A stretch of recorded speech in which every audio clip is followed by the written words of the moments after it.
আজকে যদি বর্তমান প্রধানমন্ত্রী আল্লাহর কোরআনকে দেখত,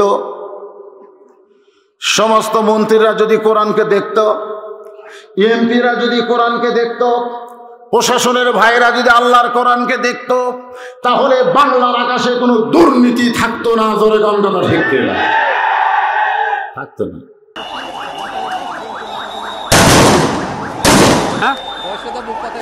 হ্যাঁ, সেই মাল বর্ষচন্দ্র রায় আহত হয়েছে। তিনি এই মুহূর্তে মিছিলের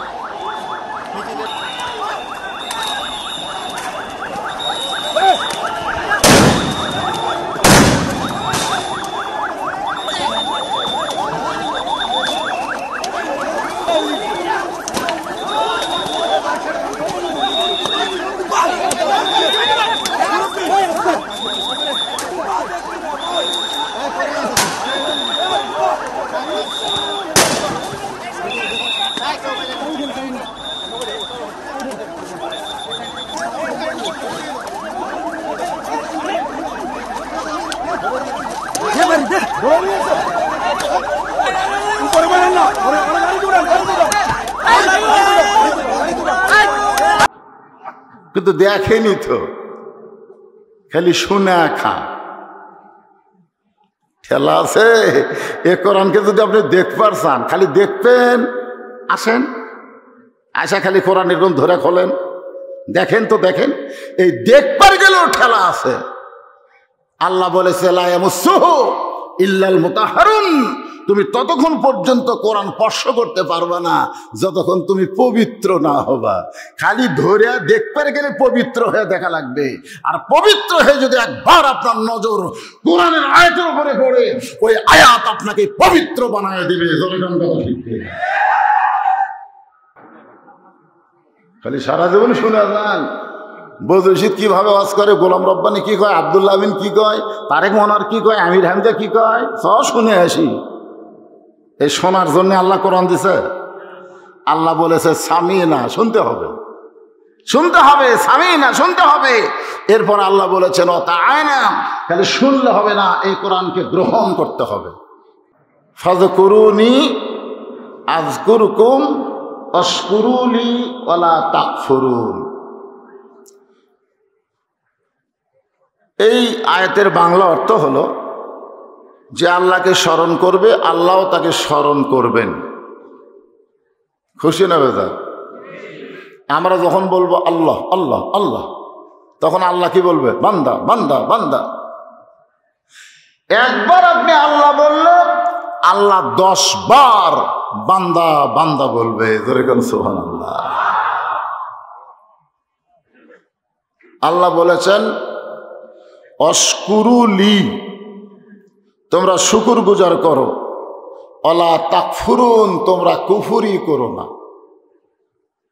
এরপরে আল্লাহ বলতেছেন ইয়া আইয়ুহাল্লাযীনা আমানুস্তাঈনু বিস-সাবরি ওয়াস-সালাহ ইন্নাল্লাহা মা'আস-সাবিরিন।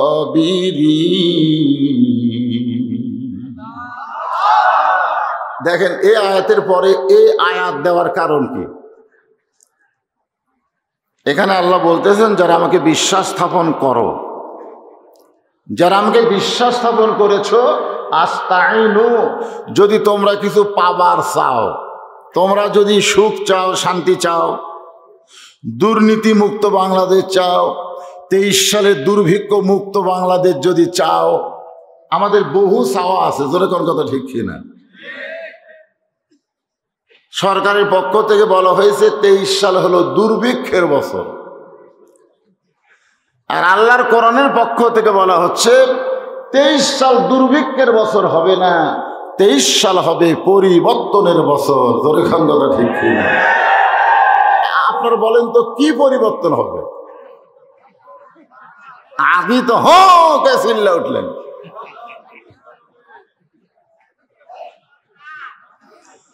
হয়তো বলবেন হুজুর আপনি কেমনে বুঝলেন পরিবর্তন হবে না দুর্ভিক্ষ হবে, আপনি কেমনে বুঝলেন? আমি বলতেছি রাসূল বলেছেন ইত্তাকু ফিরাসাতাল মুমিনিনা ফাইন্নাহু ইয়ানজুরু বিনূরিল্লাহ। মুমিনদের দৃষ্টি নজরকে তোমরা ভয় করো, যারা প্রকৃত মুমিন হবে তারা তোমাদের মতন দেখে না, তারা যা দেখে আল্লাহর কোরআন দিয়া। ইয়ানজুরু বিনূরিল্লাহ, নূর মানে কি? এজন্য আমাদের খুব খেয়াল করা লাগবে। মসজিদের মাহফিল, মসজিদের মাহফিল, ঠিক না? এই মসজিদটা তৈরি হয়েছে কোথায়? যতদিন 13 বছর নবী মক্কায় ছিলেন কোনো মসজিদ তৈরি করেনি। মক্কার 13 বছরের জীবনে রাসূল একটা মসজিদও তৈরি করেনি। মসজিদ তৈরি হয়েছে সর্বপ্রথম মদিনায়। মসজিদ তৈরি হয়েছে সর্বপ্রথম কোথায়? হ্যাঁ, কথাটা খেয়াল রাখবেন। মসজিদ আসলে কি? যে মসজিদের উদ্যোগে আজকের মাহফিল, হ্যাঁ, এই মসজিদটা আগে আমাদের জানা লাগবে। এই মসজিদের মেম্বরে বসে এক সময় হযরত ওমর অর্ধ পৃথিবী পরিচালনা করেছে। সুবহানাল্লাহ বলেন। কোনো সিংহাসনের দরকার হয়নি, গণভবন বঙ্গভবন দরকার হয়নি, এই মসজিদ থেকে কাম সারছে। আজকে সেই মসজিদের মেম্বার আছে, সেই মসজিদের মেহরাব আছে, সেই মসজিদে আজকে এমন একজন ইমাম নিযুক্ত হয়েছে, যেই ইমামটা হক কথা বলতে গেলে মসজিদ কমিটি তার টুটি চাপে ধরবার চায়। জোরেখান কথা ঠিক কিনা? এমনও মসজিদ আছে যে মসজিদের ক্যাশিয়ার সুদের ব্যবসা করে। হ্যাঁ, এই মসজিদের খবর আমার কাছে আছে। এমনও মসজিদ আছে যেই মসজিদের সভাপতি ঘুষের বড় চাকরি করে। এখন গরিব ইমাম, আজকে বাংলাদেশের অধিকাংশ মৌলানারাই হলো গরিব। যখন কি কথা কয় না, গরিব গরিব। এই গরিব হুজুরেরা যখন হক কথা মেম্বার থেকে বলবার চায়, তখন কেশিয়ার সভাপতি কয়, আমার জাকাত ক্ষেত্রে খেত, আর তুই আমার বিরুদ্ধে ওয়াজ করিস। আমাদের বাংলাদেশের এই কোরআনের শিক্ষাটা খুব দুর্বল অবস্থা থেকে তৈরি হয়েছে, ঠিক কিনা বলেন? এই জন্য আজকে আপনাদের দিকে খেয়াল করে বর্তমান বাংলাদেশের প্রেক্ষাপট, মান্দার অবস্থা, সব কিছু লক্ষ্য রেখে এই আয়াতকে নিয়ে আমি তাফসীর করার নিয়ত করলাম। দেখি আল্লাহ কি করে। আর আপনারা সব দাবার শ্রোতা, জাতের মুসলমান। জোরে কোন কথা ঠিক কিনা? আপনারা কিন্তু স্বীকার করছেন। হ্যাঁ, এই জন্য একটু মহব্বত নিয়ে বসে থাকবেন।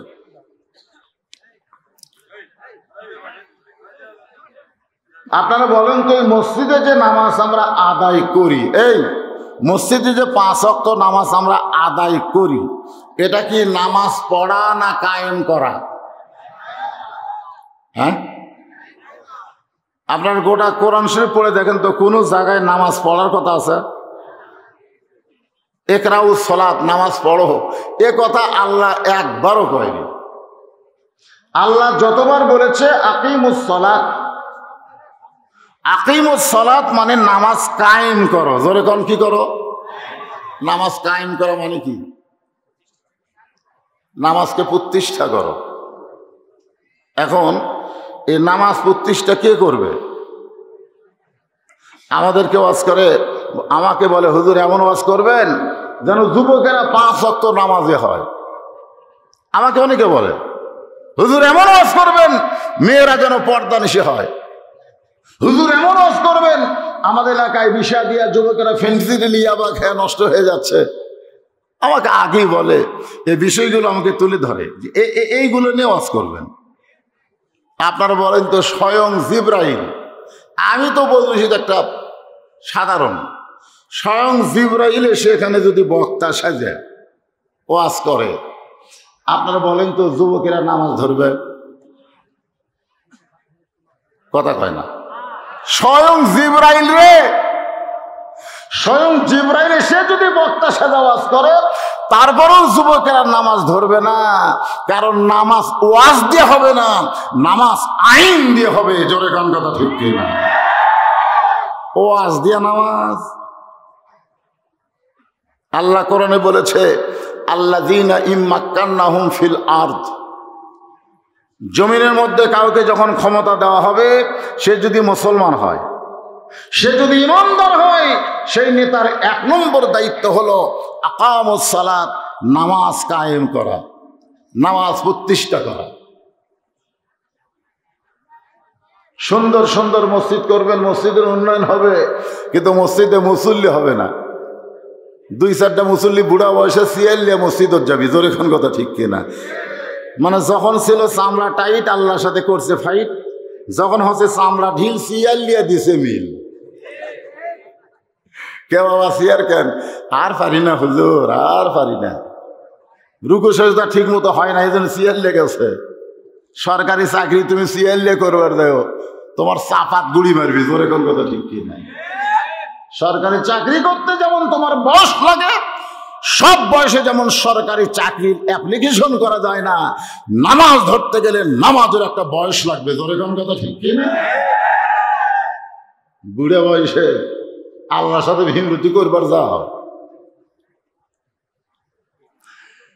আল্লাহ বললেন ফাযকুরুনি আযকুরুকুম ওয়াশকুরুলি ওয়ালা তাকফুরুন। যে আমাকে স্মরণ করবে, আমি আল্লাহ তাকে স্মরণ করব। যে আমার জিকির করবে, আমি আল্লাহ তার জিকির করব। এই জিকির মানে আপনারা কি বুঝতেছেন?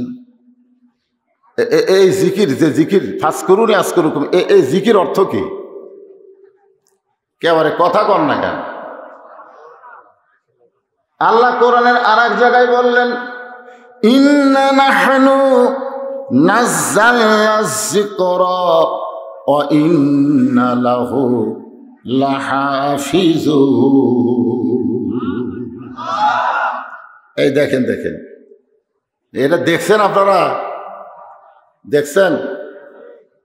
এই ফুসকা, এই 3টা, তোরা কি ডাবা হব না আলগা হব? এরা এখনকার ছেলেমেয়েরা, এরা অধিকাংশ হলো সিজার করা। জরিকন কি করা? এই যে প্রধান অতিথি কইল না যে মা 57, কত সবচাইতে বেশি কষ্ট সহ্য করতে পারে 45, আর মায়ের হয় 57। এখনকার মায়েরা 57 পায়। একটা ভ্যান চালায়, তারই বউ সিজার করবে, সিজার করবে, বুঝলেন না? এখন খালি সিজার আর সিজার।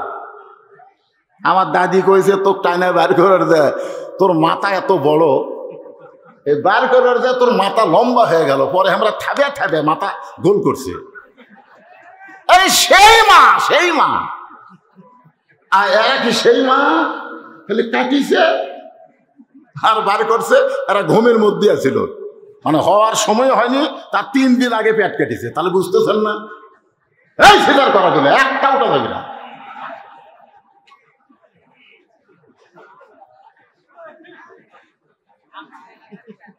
হ্যাঁ, কারণ কথা হবে, গুরুত্ব দিয়ে শুনতে হবে। রাজি আছেন না? হ্যাঁ, মনোযোগ দিয়ে শুনুন।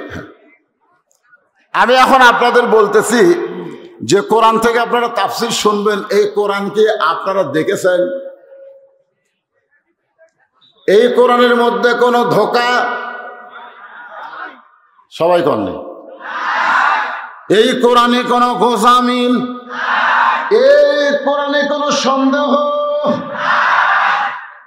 এখন 2 কান্দের ফেরেশতা আল্লাহ বলতেছে, আল্লাহ এই শয়তান জীবনে কোরআন হাত দিয়েই ধরেনি, তাহলে কেমনে কইল ধোঁকা নাই, সন্দেহ নাই, গোজামিল নাই? এই তো হাত দিয়ে ধরেইনি। আপনারা যারা এখন পর্যন্ত, এটা আপনার বিবেককে আমি প্রশ্ন করলাম, এখন পর্যন্ত যারা এই কোরআন হাত দিয়ে স্পর্শ করেননি, আপনি কেমনে কইলেন ধোঁকা নাই? ও শুনে শুনে শুনে শুনে বউ এক মানুষকে মারা 6 টুকরা করছে। একজন বলতেছে তুই কি দেখছিস? না রে ভাই, আমি মান্দা ফেরিঘাটে শুনলাম। শোনা কথা মানে শুনলে হবে না, বাস্তবে আল্লাহর কোরআন মুসলমানকে দেখা লাগবে। জোরে কোন কথা ঠিক কি রে? আজকে যদি বর্তমান প্রধানমন্ত্রী আল্লাহর কোরআনকে দেখত, সমস্ত মন্ত্রীরা যদি কোরআনকে দেখত, এমপিরা যদি কোরআনকে দেখত, প্রশাসনের ভাইরা যদি আল্লাহর কোরআনকে দেখত, তাহলে বাংলার আকাশে কোনো দুর্নীতি থাকতো না। জোরে গন্ধটা ঠিক না, থাকতো না। কিন্তু দেখেনি তো, খালি শুনে খা। খেলা আছে। এ কোরআনকে যদি আপনি দেখবার চান, খালি দেখবেন, আসেন, আয়সা খালি কোরআন এরকম ধরে খোলেন, দেখেন তো দেখেন। এই দেখবার গেলেও ঠেলা আছে। আল্লাহ বলেছে লা ইয়ামাসসুহু ইল্লাল মুতাহহারুন, তুমি ততক্ষণ পর্যন্ত কোরআন স্পর্শ করতে পারবে না যতক্ষণ তুমি পবিত্র না হবা। খালি ধরে দেখবার গেলে পবিত্র হয়ে দেখা লাগবে। আর পবিত্র হয়ে যদি একবার আপনার নজর কোরআনের আয়াতের উপরে পড়ে, ওই আয়াত আপনাকে পবিত্র বানায় দিবে। খালি সারা জীবন শুনে যান। বদরশিদ কিভাবে ওয়াজ করে, গোলাম রব্বানি কি কয়, আব্দুল্লাহ বিন কি কয়, তারেক মনোয়ার কি কয়, আমির হামজা কি কয়, সব শুনে আসি। এই শোনার জন্য আল্লাহ কোরআন দিছে। আল্লাহ বলেছে সামিনা, শুনতে হবে, শুনতে হবে, সামিনা, শুনতে হবে। এরপর আল্লাহ বলেছেন অতাআনা, খালি শুনলে হবে না, এই কোরআনকে গ্রহণ করতে হবে। আপনারা স্বীকার করেন বা না করেন, এ জাতির শ্রেষ্ঠ সন্তান হলো আলেম ওলামা। স্বীকার করেন? আল্লাহ তাআলা বলেছেন ইন্নামা ইয়াখশাল্লাহ মিন ইবাদিহিল উলামা। দুনিয়ার কোনো মানুষের তদন্ত নয়, স্বয়ং আল্লাহর তদন্ত। বান্দা সমূহের ভিতরে আলেম বান্দারাই আল্লাহকে সবচাইতে বেশি ভয় করে। এ কথা কার? আরো জোরে বলেন। আল উলামা ওয়ারাসাতুল আম্বিয়া, কালা রাসূলুল্লাহ। আল্লাহ রাসূল বলেন আলেমরা হলো নায়েবে নবী, নবীদের ওয়ারিস। যে সমস্ত আলেম ওলামা উপস্থিত আছেন, আমি আমার অন্তঃস্থল থেকে সবাইকে শুভেচ্ছা জ্ঞাপন করছি। আমার সামনে যারা বসেছেন, আমার সামনে যারা বসেছেন, বসার সাইজ আছে, সাইজ নাই? যেরকম বসার সাইজ নাই। আমি আমার ওয়াজের 35 বছর বয়স, আমার বয়স না, ওয়াজের বয়স 35। আপনাদের দোয়ায় বাংলাদেশের বহু জায়গায় ওয়াজ করি, খালি খালি মান্দা না। আপনারা মনে করেন হুজুর খালি মান্দার মধ্যে ঘুরতেছে, তা না। বহু জায়গায় ওয়াজ করি, যেখানে ওয়াজ করতে যাই সেখানে দেখি যারা ওয়াজ শুনতে আসে, এই শ্রোতারা হলো 2 দল। জোরে কোন কয় দল? হ্যাঁ, 2 দল শ্রোতা আসে। এক দল শ্রোতা হলো আলগা শ্রোতা। আলগা শ্রোতা বোঝেন? আলগা শ্রোতাদের চরিত্র হলো এরা বক্তার আকর্ষণে মাহফিলে আসে, আল্লাহর কোরআনের আকর্ষণে এরা আসে না। আগে কথাটা শোনেন, ঠিক পরে ক্ষণ। খালি ঠিক কয়ে কয়ে তো রবিউল ইসলাম 3 মাস জেল খাটল। আপনারা কোন ঠিক? যখন বক্তার হাতে হ্যান্ডকাপ লাগে তখন আর কথা নাই। বগুড়ার মাটিতে যখন তারেক জিয়া আসতো, তখন বগুড়ার যুবকেরা বলতো তারেক জিয়া যেখানে আমরা আছি সেখানে। তারেক জিয়া জেলখানায় 1 চামচার মিছিল নেই, 1 চামচা। আর কয় না যে তারেক জিয়া জেলখানায় আমরাও যাব জেলখানায়, এ কথা কেউ কয় না। সবই ঠিক। তাহলে আলগা শ্রোতাদের চরিত্র কি? এরা কিন্তু কোরআনের আকর্ষণে আসে না, এরা আসে বক্তার আকর্ষণে। বক্তার আকর্ষণে এসে আলোক হয়ে বসে। কি হয়ে বসে? আলোক হয়ে বসে। ওয়াজ যদি সাটে, সাটা বোঝেন? ওয়াজ যদি সাটে তাহলে ওরা ডাবে, আর ওয়াজ না সাটলে উঠে চলে যায়। এদেরকে বলা হয় আলগা শ্রোতা। ধরে কোন কি শ্রোতা? এই আলগা শ্রোতার আর একটা চরিত্র হলো, এরা মাগরিবের নামাজও পড়েনি, এশার নামাজও পড়েনি, ফজরের নামাজও পড়বে না, এরা খালি ওয়াজ শুনবে। এই সকল শ্রোতাদেরকে আমি নাম দিছি আলগা শ্রোতা। ধরে কোন কি শ্রোতা? আর একদল শ্রোতা আছে ডাবা শ্রোতা। এরা বক্তার আকর্ষণে আসে না, এরা আসে আল্লাহর কোরআনের আকর্ষণে। এদের অন্তরে বক্তার চাইতে কোরআনের মহব্বত কোটি কোটি গুণ বেশি। এই ডাবা শ্রোতার চরিত্র হলো, এরা মাগরিব এশার নামাজ পড়েছে, ওয়াজ শেষ করে আবার ফজরের নামাজও পড়বে ইনশাআল্লাহ। এরা হলো ডাবা শ্রোতা। আমি এখন আপনাদের কাছে জানতে চাই, আপনারা আলগা না ডাবা? সবাই কইছে? এতগুলো মানুষ, জোরে বলেন আলগা না ডাবা? কারা কারা আলগা শ্রোতা হাত তোলেন। মানে একজন তুলবার এটা আছে, তার মানে বোঝা গেল একজন আলগা শ্রোতা নাই, সবাই হচ্ছেন ডাবা শ্রোতা। আমি বাংলাদেশে ওয়াজ করতে গিয়ে এই মুসলমানের মধ্যে আবার দুই দল দেখছি। যখন কয় দল? আমরা কি মুসলমান, যখন আমরা কি মুসলমান। আমাদের মধ্যে দুটা দল আছে, আওয়ামী লীগ, বিএনপি, জাতীয় পার্টি, জামাত, তাবলিগ, পীর মুরিদি, এগুলা দল না। মূলত দুইটা দল। এক দল মুসলমান হলো তালের মুসলমান। যখন কি মুসলমান? যাই বলে আইরে সেই দিকে যাইরে, বোঝা শোনা নাই রে, কে ডাকতেছে ওদিকে খেয়াল নাই, খালি ডাকলেই দৌড়াই। এই মাঠে যদি গান বাজনা হয় ওরা সেখানেও আসে, আবার এই মাঠে যখন কোরআনের মাহফিল হয় ওরা ওখানেও বসে। এই তালের মুসলমানের কোনো ব্রেক নাই। যখন কি নেই? ব্রেক নেই। এরা হলো ব্রেক ছাড়া মুসলমান। আপনারা বলেন তো, আপনার বাড়ি হচ্ছে এই কালিকাপুর, আপনি যদি এখান থেকে নওগাঁয় মোটর সাইকেলে যাবার চান, সে মোটর সাইকেলের ব্রেক থাকা দরকার আছে না নাই? যদি গাড়ি চলে কিন্তু ব্রেক নাই, তাহলে আপনি কি নওগাঁও যাবেন না হাসপাতালে যাবেন? ব্রেক ছাড়া গাড়ি যেরকম গন্তব্য পৌঁছতে পারে না, ব্রেক ছাড়া মুসলমান, তাদের মুসলমান ঠিক সেই রকম জান্নাতে পৌঁছতে পারবে না। আচ্ছা ঠিক আছে। আর একদল মুসলমান হলো জাতের মুসলমান।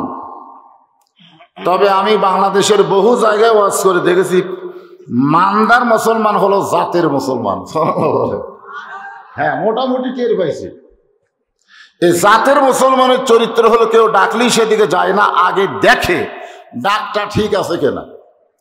যদি মুয়াজ্জিন ডাকে তাহলে বোঝে মুয়াজ্জিন ডাকতেছে না, আল্লাহ ডাকতেছে। যখন কথা ঠিক কিনা?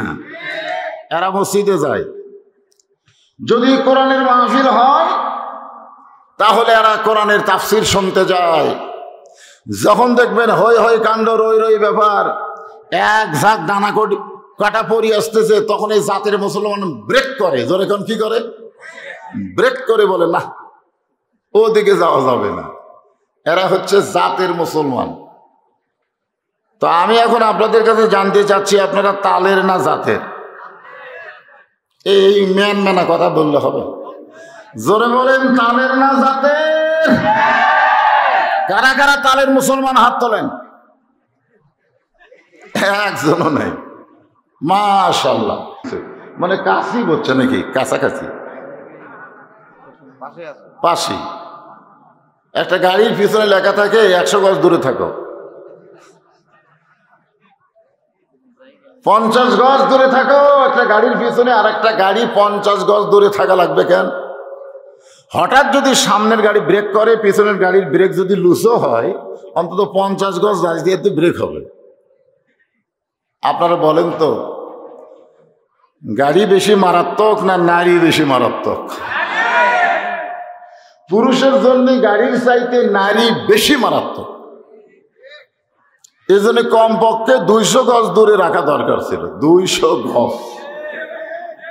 আপনার জবান যদি পরপুরুষ শুনতে পায় তাহলে পর্দার খেলাফ হবে।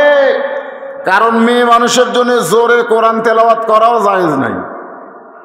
মেয়েরা জোরে কোরআন পড়বে, পরপুরুষ শুনবে, এটাও জায়েজ নাই। কোরআন যদি শোনা জায়েজ না থাকে, তাহলে ওরা কথা বলে আমরা যদি শুনি, তাহলে পর্দার খেলাফ হবে। এই জন্য মায়েদের বলবো, যদিও আপনারা খুব বেশি এসেছেন, বসার জায়গা হচ্ছে না, তারপরে একটু জমে জমে আল্লাহর রাস্তায় আপনারা বসেন। যেই কোরআনের হেফাজত আল্লাহ কোনো ফেরেশতাকে দেয় নাই, কোনো নবীকে দেয় নাই, কোনো আলেম ওলামাকে দেয় নাই, আল্লাহ নিজেই এই কোরআনের হেফাজতের দায়িত্ব নিয়েছে। সুবহানাল্লাহ।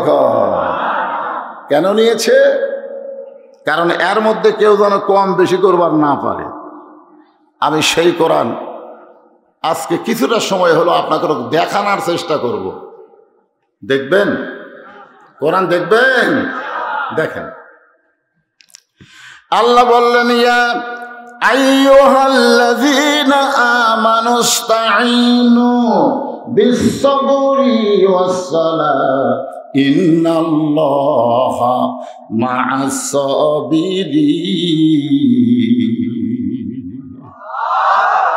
আল্লাহ বলেছেন ধৈর্য ধারণ করা লাগবে। ধৈর্যশীলদের সঙ্গে কে আছে?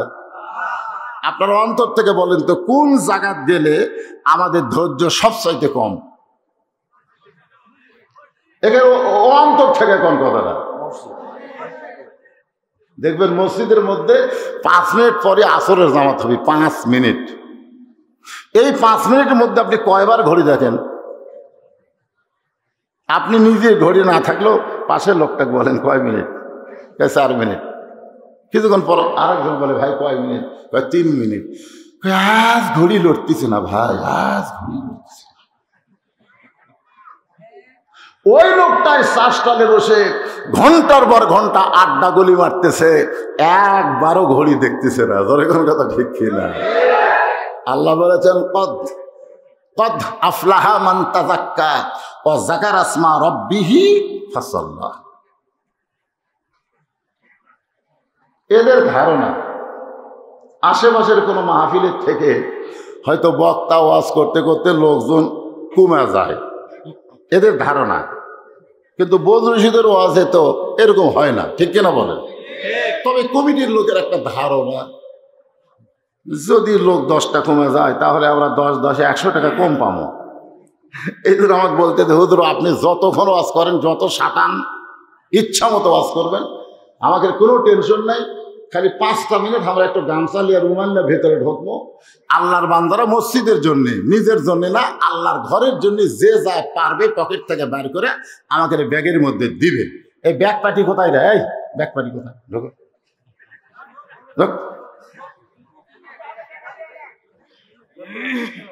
দেন দেন, যার সাধ্যে যা হয়। ঘর কার? এখন মসজিদ কার? টেকা কার? আপনার। আল্লাহ টাকা আল্লাহ আপনার কাছে জমাত হচ্ছে। দেখি আমার ব্যাগ গেলে কারা কারা দেয়, কারা কারা দেয় না। এটা আবার উঠলো, কি কথা রে বা? টাকা না দেয় না দেখলে এটা কি জোর করে চাঁদাবাজি চলতেছে যে দিতে হবে?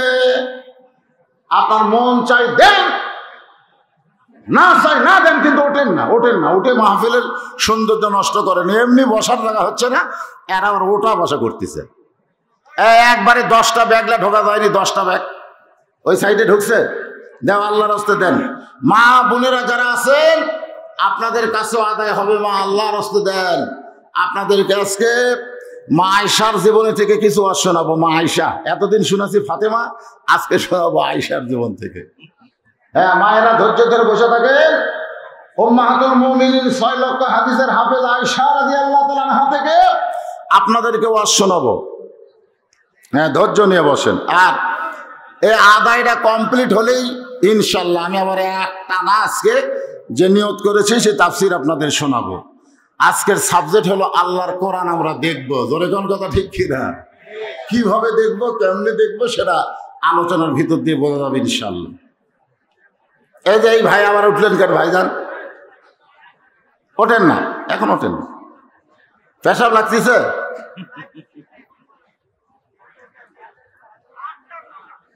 হ্যাঁ, অনেককে লাগতেছে, পেশাব লাগতেছে। সন্ধ্যা থেকে বসে আছে তো লাগবেই। তো আল্লাহ কোরআনে বলেছেন, এরা আমার কথা না, কথা কার? অনুনাজ্জিলু মিনাল কুরআনি মা হুয়া শিফাউ ওয়া রাহমাতুল লিল মুমিনিন। এই কোরআনকে আল্লাহ নাজিল করেছে যাবতীয় রোগের ঔষধ হিসাবে। এই কথা কার? জোরে বলেন কার? পেশাব লাগার পরেও কোরআনের মহব্বতে যারা পেশাব করবার উঠবে না, একটু ধৈর্য ধারণ করবে, দেখি কি হয়। আল্লাহ বলে কিছুই হবে না। আমার কোরআনকে মহব্বত করে পেশাব বন্ধ করে বসে থাকলি, পেশাব জাতীয় যত ব্যারাম এই কোরআনের ওসিলায় আমি আল্লাহ ভালো করে দিলাম। আপনারা কি ঘন আল্লাহ পারে না? আর সামান্য পেশাব লাগছে, ওই লাভ দা উঠছে, আদায় হচ্ছে, তো এই সুযোগে আদায়টাও ফাঁকি দেই, আমার পেশাব করে আসি। আল্লাহ বলতেছে যা যা, কোরআনের মহব্বত বার করে দিয়ে পেশাব করবার গেলি যা, কিছুদিন পরে পলিথিন তলে দিয়ে ঘুম পড়া লাগবে, কারণ পেশাব তোর বন্ধ হবি না, টপ টপ টপ টপ করে পড়বি। জোরে কথা ঠিক না? অনেক লোক আমার কয়, হুজুর পেশাব করি কমপ্লিট হয় না, ওযু করে মসজিদে নামাজ পড়ে শেষ দাঁত গেছি, এক লোক আমার কয়েকের তোর পাছা ভিজা কেরায়, মানে পেশাব করে আসার পরেও টপ টপ করে পড়তেছে। এখন যারা উঠে পেশাব করে যাচ্ছেন, এই টপ টপের মধ্যে আপনারা পড়ে যাবেন। কি একটু শেখ দেওয়া যাবে না? শেখ দেওয়া যাবে না, একটু ধৈর্য ধরেন। ইন্নাল্লাহা মা'আস সাবিরিন, ধৈর্যশীলদের সঙ্গে কে আছে? আরো জোরে জোরসে বলুন, এটা কোন ধৈর্য? না, এটা কোন ধৈর্য? বেটা পানিতে পড়ছে, সাঁতার জানে না, বুঝলেন? বেটা পুকুরত পড়ছে, সাঁতার জানে না, ওই খালি ডুবা ডুবা পানি খাচ্ছে, তখন আপনি বলতেছেন ইন্নাল্লাহা মা'আস সাবিরিন, ধৈর্যশীলদের সঙ্গে আল্লাহ আছে। এই বলে আপনি পুকুরের পাড়ে ধৈর্য ধরে খাড়া হয়ে আছেন। এই ধৈর্য? যখন দুর্নীতিতে বাংলাদেশ ভরে যাচ্ছে, দ্রব্যমূল্যের দাম দিন দিন বাড়তেছে, এই সময় ইন্নাল্লাহা মা'আস সাবিরিন, এই সময় ধৈর্য। এটা কোন ধৈর্য? আজকে কোরআনের তাফসীর শুনলেই বুঝতে পারবেন। হ্যাঁ, এখন আপাতত ধৈর্য। কেরে এতক্ষণ আর ব্যাগলা ঘরে কেরে, ব্যাগের হাতে হয়নি, এটা ব্যাগলা কোথায় গেল?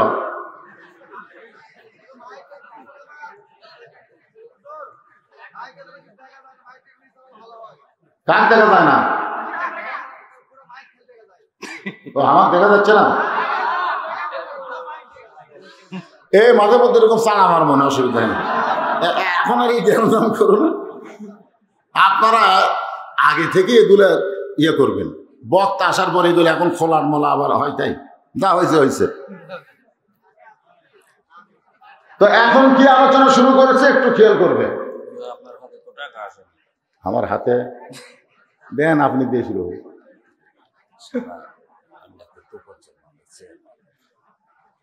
মানদার কি চেয়ারম্যান? ইউনিয়ন পরিষদের।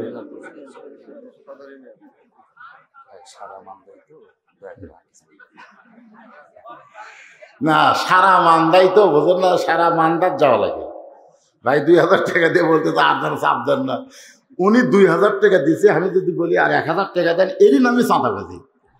হ্যাঁ, এটার নাম চাঁদাবাজি। আর চাঁদাবাজি ইসলাম সম্পূর্ণ হারাম। কোনো বক্তা যদি আদায় করতে গিয়ে কেউ 500 টাকা দেয়, আর যদি 500 টাকা চায়, এই চাওয়াটাই হারাম। কারণ দান হবে অন্তর থেকে, এখানে চাওয়ার কোনো সুযোগ। চাঁদাবাজি কি? চাঁদাবাজি ওই যে কত করে ছেলে ফেলে দোয়া দেন, টাকা দেন, 500 দিচ্ছে আর 500 দেন, তখন জনগণ কি কয়? ওই দান লে গেল না চাঁদা লে গেল? এ কথা কন না কেন, দান না চাঁদা? এই জন্য আমি বলবো না, আমার এই অভ্যাস নেই। কেউ বলতে পারবে না হুজুর টাকা তোলার ব্যাপারে কেউ দিছে তারপর আবার চাপ মারছে, চাপা চাপি আমি বন্ধ করি না। আর বাকি যদি কেউ দান করে চাপ দিয়ে, ওটা তুলবার গেলে যে কি ঠেলা, যারা মসজিদ কমিটি মাদ্রাসা কমিটি তারা বুঝতেছে। এই বাকি আদায় যতই হোক, এ তুলবার গেলে কিন্তু ঠেলা আছে না নাই? আমার মাদ্রাসাকে এমপি সাহেব এসে বলতেছে, হুজুর আপনি তো কোনোদিন কিছু চান না, তা আপনার মাদ্রাসায় 4 টন টিয়ার দিলেন। 4 টন, জোরে কোন কয় টন? এমপি সাহেবের এক লোক বলতে, হুজুর এমপি সাহেব 4 টন টিয়ার দিল, আপনি একটু দোয়া করেন।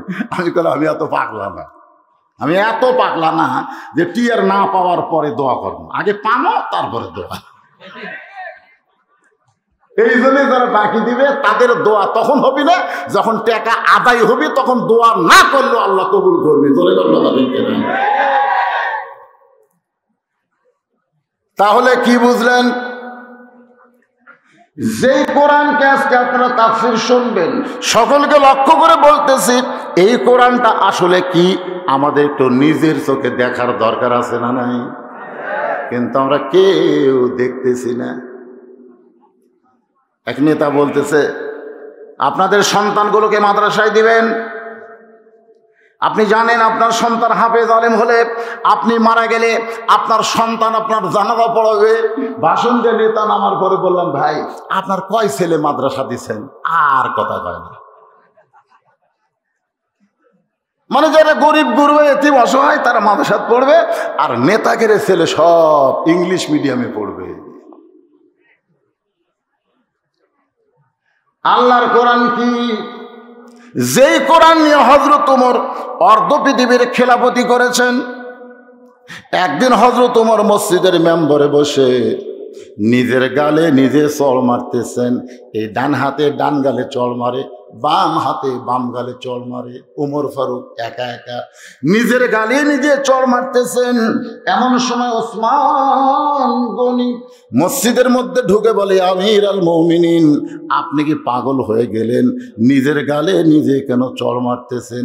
ওমর ফারুক বলে, ওসমান রে, এই মসজিদের মেম্বরে বসে অতীতের কথা আমার মনে হয়ে যায়। এই মসজিদের মেম্বরে বসে অতীতের কথা মনে হয়ে যায়। ওসমান গনি বলেন, আপনি অর্ধ পৃথিবীর খলিফা, আপনি অর্ধ পৃথিবীর খলিফা। ওমর কান্দার বলে, ওসমান, কোন নেতা যদি বর্তমান নিয়ে চিন্তা করে, ওই নেতা আসল নেতা না। প্রকৃত নেতা হলো অতীত আর ভবিষ্যৎ নিয়ে চিন্তা করা লাগবে। অতীতে আমি কি ছিলাম? এই আপনারা কি ছিলেন আপনারা জানেন, আমার চেয়ারম্যান ভাই কি ছিল চেয়ারম্যান জানে, কিন্তু আমি কি ছিলাম আপনারা জানেন? অতীতে আমি রাস্তায় রাস্তায় দাওয়াত নেওয়ার জন্য ঘুরতাম। কোনো টুপিওয়ালা দাড়িওয়ালা মানুষ গেলি আমি বলতাম, কে ভাই আপনাদের গ্রামের মাহফিল হচ্ছে? তো কয়, না ভাই হয়নি। তা আমাকে একটু দাওয়াত দেন ভাই, প্রধান না করলে দ্বিতীয় করেন। তখন লোকজন কয়, না না আমাদের বক্তা ঠিক হচ্ছে। আমার অতীত, আমি রাস্তায় দাওয়াত ভিক্ষা করতাম, দাওয়াত নেওয়ার জন্য ঘুরতাম। আর আমার বর্তমান এত মানুষের চাপ, আমি 3 তলা শুয়ে থাকি, আমার 2টা লোক থাকে, হুজুর নাই। আমি কিন্তু সব দেখতেছি সিসি ক্যামেরা, যে লোকজন আছে ঘুরতেছে, আর আমি ভয়ে নামতেছি রে, কারণ নামলি আমার চাপে থাকবে। আমি চিন্তা করলাম, আমার অতীত হলো রাস্তায় ঘোরা দাওয়াত নেওয়া, বর্তমান হলো লুকিয়ে থাকা, কিন্তু আমার ভবিষ্যৎ কি? আমার ভবিষ্যৎ যখন মসজিদে নামাজ পড়তে যাই, তখন নামাজ পড়ার আগে আমি খাটনির দিকে 3 বার তাকাই। মসজিদে খাটনি থাকে না বারান্দায়, আমি 3 বার তাকাই আর বলি, বদরশি 3 তলা লুকে থাকি, যেদিন মারা যাবে এই খাটনিতে করে সাদা কাপড়ের কাপড়ে চকলেটের মতন মোড়ায়া অন্ধকার কবরে রেখে আসবে। আজকে যারা ক্ষমতার চেয়ার পায়া অতীত ভুলে গেছে, বর্তমান কি হনুরে, ভবিষ্যতের খবর নাই, এদের অবস্থা পরিবর্তন হবে। জোরে কোন ঠিক কিনা ভাই? ওমর ফারুক চোখের পানি নিয়ে বলো, ওসমান, একদিন আমি খালার বাড়িতে রাখালি করতাম। আমি ছাগল চড়াইতাম। সন্ধ্যার সময় ছাগলগুলো যখন ফেরত আনতাম, আমার খালা আমার কান ধরে বলতো, ওমর, কয়টা ছাগল নিয়ে ময়দানে গেলি আর কয়টা ছাগল ফেরত আনলি? আমি ছাগল গুনে দিকে 2-4টা কম। আমি আবার দৌড় দিতাম, এক দৌড়ে ছাগলগুলো খুঁজে খুঁজে বের করে খালার কাছে যখন জমা দিতাম, খালা আমার মাথার চুল ধরে বলতো, ওমর, যেই ভুল আজকে করেছো এই ভুল যদি আগামীকাল করো তোমার রাখালির চাকরি কিন্তু ক্যান্সেল করে দিব। আমি ওমর খালার পা ধরে বলতাম, খালা, রাখালির চাকরি যদি ক্যান্সেল করে দেন তাহলে আমি থাকবো কোথায়, খাবো কি? একদিন যে ওমর খালার পা ধরে রাখালির চাকরি রক্ষা করার জন্য কেঁদেছে, আজকে সেই উমরকে আল্লাহ অর্ধ পৃথিবীর খলিফা বানাইছে। এটা উমরের যোগ্যতায় নয় রে, এটা কেবল মাত্র আল্লাহর কোরআনের ওসিলা। এটা কিসের ওসিলা? আজকে সেই কোরআন, আজকে সেই কোরআন গরিবদের হাতে দিলেন। নেতারা কোরআন হাতে নিলেন না, নেতারা কোরআনের মাহফিলে বক্তব্য দিয়ে চলে যান। একটা নেতা ওয়াজ শুনবার চায় না, জোরে কোন কথা ঠিক কিনা? একটা নেতা দেখা তো দূরের কথা, এরা শুনবিও না। একে 2-4টা তেল তেলা পাতি আছে, এরা আবার মাঝে মধ্যে মোবাইল করে, নেতা বক্তা কিন্তু লাইন ছেড়ে ওয়াজ করতেছে। বক্তা কি লাইন ছাড়ছে রে? বক্তা তো মোল্লার দৌড় মসজিদ পর্যন্ত সে ওয়াজ করতেছে না, বক্তা মোল্লা হয়ে সংসদত যাওয়া ওয়াজ করতেছে। এখন দেখলো যে তালিকা করা ছাড়া বুদ্ধি নাই, 116 জনের তালিকা আমার তো 18-র মধ্যে। আপনারা কোন হুজুর কেমন আছে? আমি 18 নম্বরে আছি।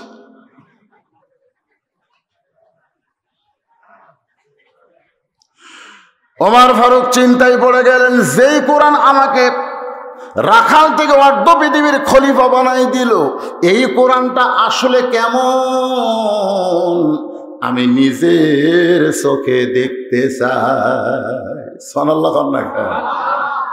আপনারা দেখবেন না?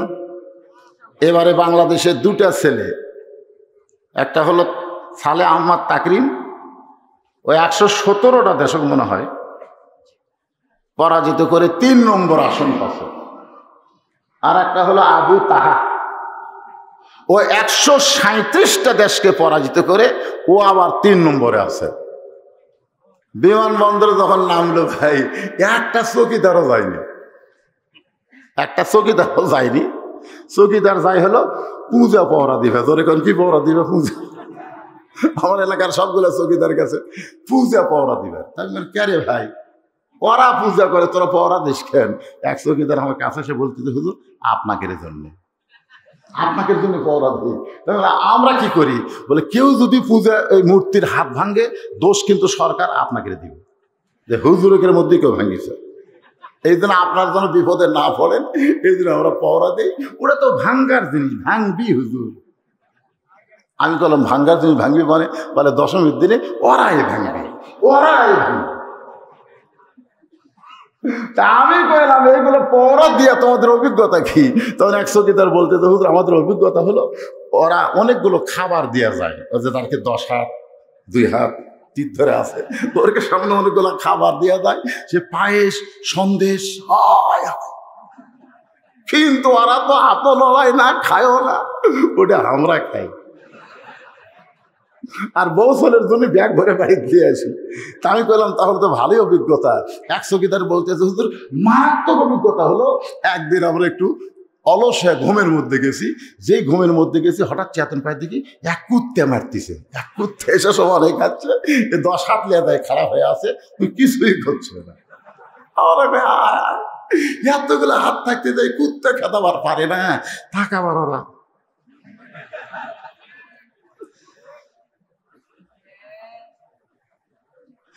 যেই কোরআনে কোনো সন্দেহ নাই, ধোঁকা নাই, গোজামিল নাই, সেই কোরআনের হাফেজ এতগুলো দেশকে পরাজিত করে বাংলাদেশে আসলো। যদি কোনো মন্ত্রীর বেটা হতো, যদি কোনো এমপির ছেলে হতো, যদি কোনো ডিসিএসপির ছেলে হতো, আমার মনে হয় ওখানে সরকারিভাবে তাদের সম্বর্ধনা দেওয়া হতো। জোরে কোন কথা ঠিক কিনা?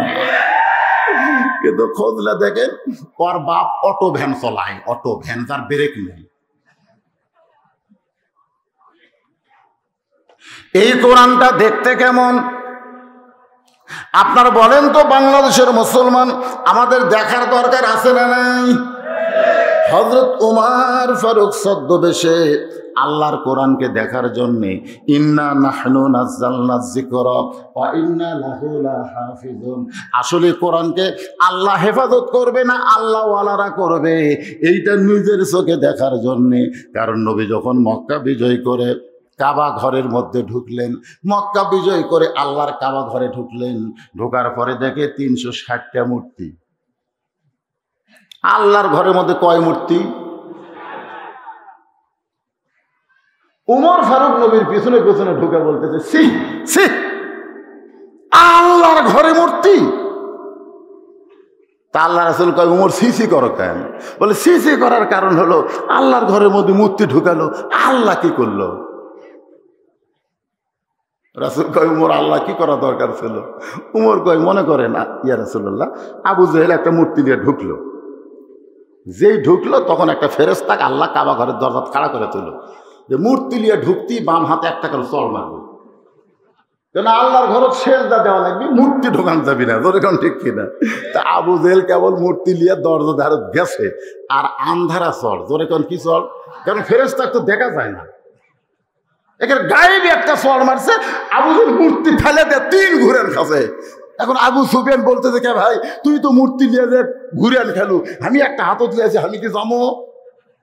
আবু জেহেল বলতে দেখে, যাইয়া দেখ, খালি যাইয়া দেখ, চড় কিন্তু হবে আন্ধারা নাই। আপনার বলেন তো, একটা মূর্তি কাবার মধ্যে ঢুকবি?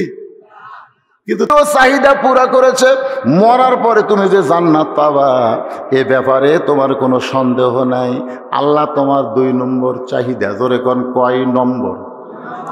মরার পরে তুমি যে জান্নাত পাবে এ ব্যাপারে কোনো সন্দেহ নাই। আল্লাহ কোরআনে বলেছেন, এই 3টা উঠলো করে, কি তুমি কি মনে করছো আমি কানা বক্তা? বিকাল বেলা যায় দেখেন, আগে হাই স্কুলে বিকালে ফুটবল খেলতো, না হয় ক্রিকেট খেলতো। আমি আজ কয়েক মাস হলে দেখতেছি কোনো খেলা নাই। তা আমি একদিন বললাম, কে রে ছেলেবেলেকার খেলে না? হুজুর দেখবার যদি চান গাছতলার যান। আমি গাছতলার যাই দেখি সব এরকম মোনাজাত করতেছে, সব এই মোনাজাত পাখি উঠিস কারা।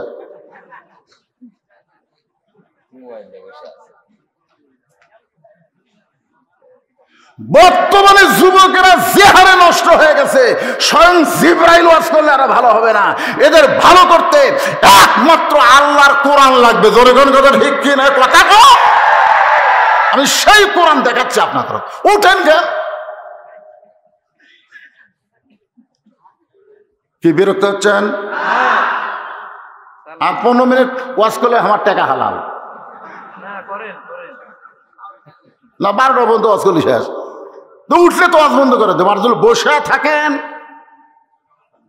সকাল পর্যন্ত লয়, একটাই বক্তা বদল শীত ঘড়ি ধরে ওয়াজ করে না। ধরে কথা কর না কেন আপনারা? ঘড়ি ধরে ওয়াজ করি, চুক্তি করে ওয়াজ করি, এত টাকা না দিলে আসবো না, একথা কই? বুড়ে হয়ে গেল, আমার দাম দিলেন না আপনারা। 17 বছর ওয়াজ করছি, 17 বছর আমি ওয়াজ করছি, পকেটের টাকা দিতে আমি দেখিনি, খালি মুটে এনে দিছে তুলিছি, বাড়ির যে গুণে দিকে উপরে 100 ভিতরে 10, এইরকম মোটা টাকা। 17 বছর ওয়াজ করছি, ওয়াজও যে কয় মাস, আমার খাওয়াও সেই কয় মাস। ওয়াজের পরে আমি টাকা খরচ করে, আব্বা কয় এই ব্যবসা বাদ দে। 2007 সালে আমার সেক্রেটারি যখন অ্যাক্সিডেন্ট করে মারা গেল, একটা চলন্ত গাড়ি এসে অ্যাক্সিডেন্ট পিছন দিক থেকে মেরে দিল, আমার সাহাবি গাড়ির মধ্যেই মরল। আর আমি গাড়ি ছিলাম সামনে, উস্টালিয়ে রাস্তার পরে ফেলে দিল। ওর লাশ দেখে আমি চিন্তা করলাম, যদি আমি ভাই মরে যেতাম কি করলাম বাংলাদেশের জন্য। আমি সেদিন থেকে আপনাদের দোয়ায় ওয়াজ করি, টাকা জমা করি, ওয়াজ করি, টাকা জমা করি। 6 বছর টাকা জমা করে 14 সালে আপনার যাই দেখে আসুন ভাই, এই টাকা লিয়ে আমি খাই। আমার গাঁর জীবনে একটা আবা দেখছেন? আবা, এই বাবার আবা দেখছেন? জীবনে কোনো মোশন করলাম না, সমস্ত টাকা কামাই করে মসজিদ মাদ্রাসা এতিমখানা চালায়। দেখে আসুন, মরে গেলে ওই এতিম বাচ্চারা আমার জন্য দোয়া করবে। আমার ছেলে নেই কিন্তু এতিম নেই, ওরা আমাকে আব্বা করে ডাকে, আব্বা করে ডাকে। ওঠেন কেন বাজান? কি কোথায় যাবেন ছেলেরা, কোথায় যাবেন? বসো ময়নারা, বসো। শোনো, আমার সাতকার অধিকাংশ বক্তাই মরিছে জানেন। এই কাউসারি আমার সাতকার মরিছে, সিদ্দিকুর মরিছে, হেলালি মরিছে, মরে শেষ। আর যে কয়টা আমার সাতকার বক্তা ওরা বউলে শুতে আছে। কাদের সিদ্দিকি শুতে আছে, জাকারিয়া শুতে আছে, আতালগুনি শুতে আছে। হ্যাঁ কয় ভাই আপনি কি বউলে শুতে আছেন? দুটা করে মারতেছি রে। ওরা কয় কি বুড়া বয়স তার তাসির বাড়লো নাকি?